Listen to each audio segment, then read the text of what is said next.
5 ঘন্টা 10 মিনিট 41 সেকেন্ডকে 4 দিয়ে ভাগ করলে তাহলে কত ঘন্টা কত মিনিট কত সেকেন্ড হবে?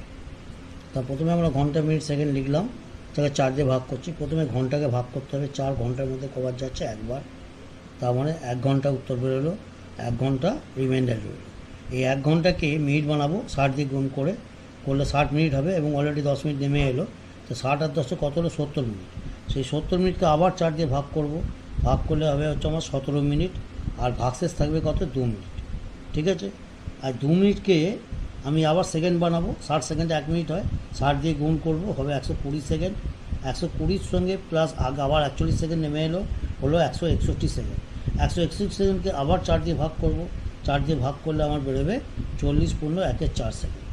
ঠিক আছে, তাহলে আমার টোটাল উত্তর বেরোলো 1 ঘন্টা 17 মিনিট 40 পূর্ণ 1/4 সেকেন্ড, অর্থাৎ সময়কেও ভাগ করে